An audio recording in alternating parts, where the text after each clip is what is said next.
Fala pessoal, beleza? Tudo bem com vocês aí? Vamos a mais um vídeo de história, né? Fazer uma correção aqui do PET volume 2, voltado para o primeiro ano do ensino médio regular. A primeira semana, tá? Vamos trabalhar aqui a questão da economia colonial na época como é que eu digo? Da colonização portuguesa, né? Na América Portuguesa. Quando o Brasil era colônia, tá? Beleza? Vamos tratar aqui de colonização portuguesa e resistência, tá? E vamos já direto ao ponto, que é o exercício. Bom, o exercício pede para... tem esse texto, né? Pra gente ler, tudo certinho. Né? Tem esses textos aqui de base. E fazer as respostas de acordo com esses textos, né? Número 1. Apresente as razões pelas quais o açúcar foi escolhido como produto responsável pelo início da colonização sistemática da América Portuguesa. Ou seja, por que os portugueses escolheram o açúcar como primeiro produto a ser, vamos dizer assim, mais comercializado, né? Um produto principal responsável, né? Da colonização. Eu coloquei números, alguns fatores, né? Bom, minha resposta eu construí assim. Bom, primeiro ponto. O açúcar tinha mercado garantido na Europa, ou seja, os europeus trabalhavam com açúcar há muito tempo, eles comercializavam o açúcar.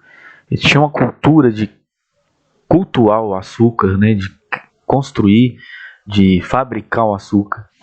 Além da possibilidade do açúcar gerar lucros, altos lucros para a metrópole, né, portuguesa. Quem era a metrópole portuguesa? Era Portugal, né? Além de ser ter um mercado muito bom, ele gera muito lucro, né? Uma vez que não foi encontrados metais preciosos em um primeiro momento, né? Também o açúcar foi escolhido porque haviam interesses comerciais, tá, gente, dos holandeses com os portugueses. Além do clima do solo massapê, que a gente chama o solo que é bom para plantio aqui na América Portuguesa, que a gente chamou de Brasil. O Brasil tinha um solo massapê,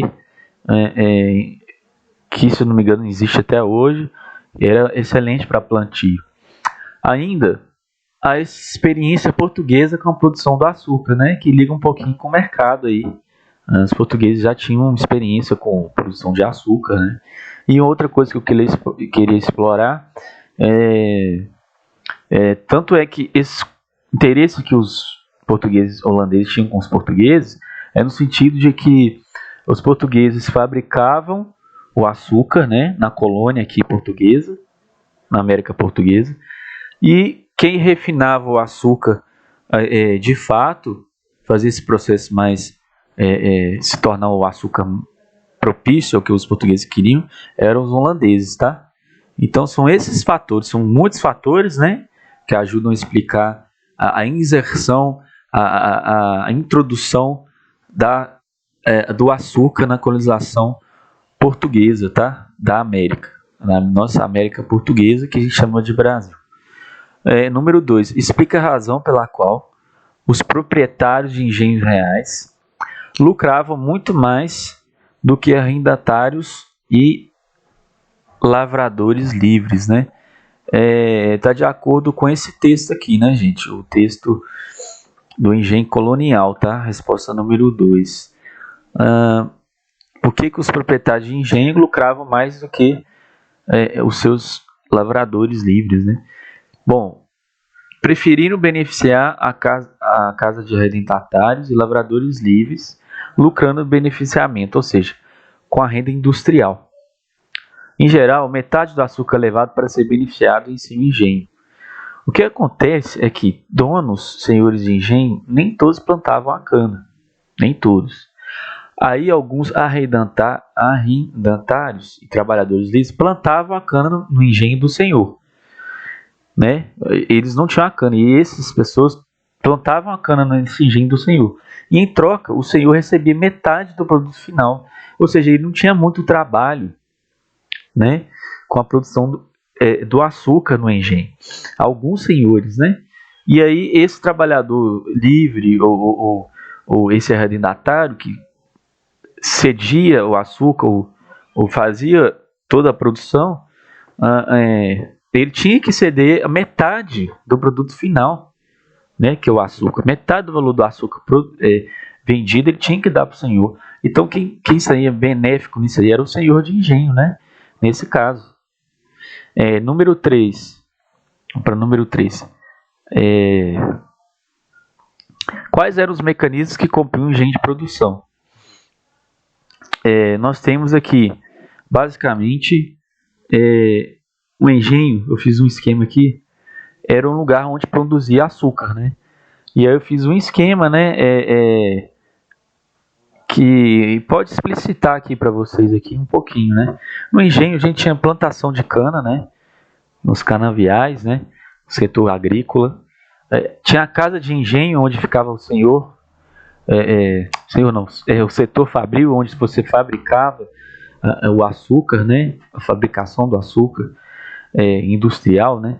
Tinha a casa grande onde os senhores de engenho moravam, os seus familiares, né?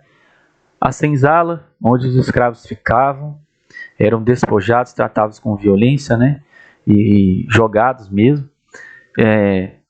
Tinha a capela, que era a igreja, né? E a casa de engenho, por exemplo, na hora de produzir o açúcar, ela tinha suas divisões também. Ela tinha a moenda, onde moía a cana. Tinha a casa de caldeiras, onde fervia o caldo, né? Você produzia o caldo do açúcar. E a casa de purgar, que era a etapa final, né? Que você transformava a cana em açúcar, né? Caldo de cana, na verdade, viu? Casa de caldeiras é onde você forma o caldo de cana, viu, gente? Não é caldo de açúcar, não. Existiam-se 2 engenhos, basicamente. O engenho de trapiche, onde tinha os bois que eram a força motriz, eles que eram a energia do engenho, e o engenho real, que era movido pela roda d'água do moinho, né? A roda d'água que girava e fazia uma força motriz do engenho, fazia o engenho produzir todas essas ferramentas aqui, né? Da moenda, casa de caldeira, né? E era todo um sistema, né, gente? E tinha também a divisão social, né? Senhor de engenho, trabalhadores livres e escravos. Ok? O que mais que a gente pode explicitar aqui também, que era importante? Havia também, eu coloquei aqui, principais capitanias com engenho de açúcar,